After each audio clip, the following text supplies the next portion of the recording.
Hello നമസ്കാരം. ഇന്ന് രാവിലത്തെ ബ്രേക്ക്ഫാസ്റ്റ് കടലക്കറിയും റവപ്പുട്ടുമാണ്. റവപ്പുട്ടും ഈ വീഡിയോയിൽ ആഡ് ചെയ്തിട്ടുണ്ട്. ഫസ്റ്റ് നമുക്ക് കടലക്കറി എങ്ങനെ ഉണ്ടാക്കാമെന്ന് നോക്കാം. വെളുത്ത കടല കുക്കറിൽ വെച്ച് വേവിച്ചെടുക്കുന്നു. മഞ്ഞൾപ്പൊടിയും ഉപ്പും അതിൽ ആഡ് ചെയ്തിട്ടാണ് വേവിക്കുന്നത്. വേവിച്ചെടുത്തതിന് ശേഷം 2 പച്ചമുളക് ഇട്ട് നല്ലോണം വഴറ്റി, അത് നല്ലോണം വഴറ്റി വരുമ്പോൾ നമ്മൾ അതിലേക്ക് ഉള്ളി ഇട്ട് നല്ലവണ്ണം വഴറ്റുന്നു. എല്ലാ മസാലകളും ഇതിൽ തന്നെയാണ് ചേർക്കുന്നത്. ഉള്ളി വഴറ്റാൻ വേണ്ടി നമുക്ക് വേണമെങ്കിൽ ഉപ്പ് ചേർത്ത് കൊടുക്കാം, എന്നാൽ പെട്ടെന്ന് ആയി കിട്ടും.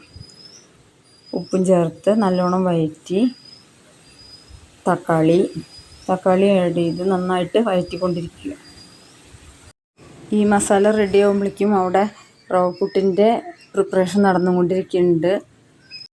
ഇതിലേക്ക് ഇഞ്ചി വെളുത്തുള്ളി പേസ്റ്റ്, ഫസ്റ്റ് ഞാനത് കാണിച്ചിട്ടില്ല. ഇഞ്ചി വെളുത്തുള്ളി പേസ്റ്റാക്കി വെച്ചിരുന്നു, അതും ഇതിൽ ആഡ് ചെയ്തിട്ടുണ്ട്.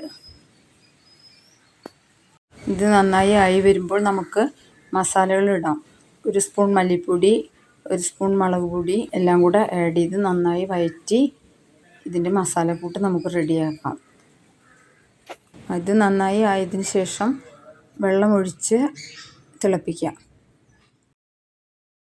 ഇത് റെഡിയായാൽ വേവിച്ച് വെച്ച കടലയിലേക്ക് നമുക്ക് മാറ്റാം.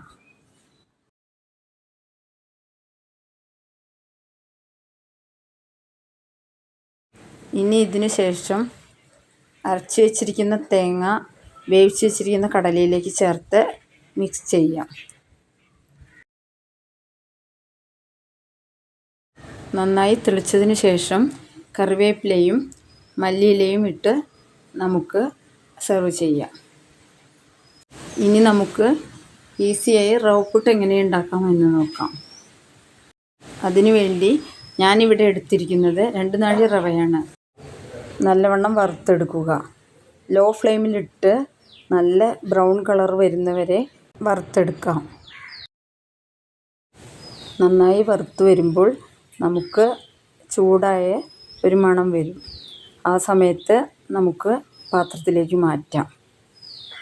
ഇനി ഉപ്പുവെള്ളം ചേർത്ത് നല്ലോണം പൊടി നനച്ച് കുതിർത്ത് നമുക്ക് പുട്ടിന് നമ്മൾ നനയ്ക്കുന്ന അതേമാതിരി തന്നെ പാകത്തിന് നനച്ചെടുക്കാം.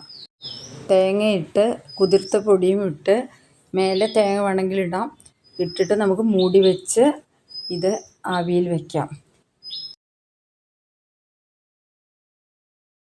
നല്ലോണം ആവി വരുമ്പോൾ നമുക്ക് എടുത്ത് മാറ്റാം. ഇവിടെ പുട്ടും കടലക്കറിയും റെഡിയായി.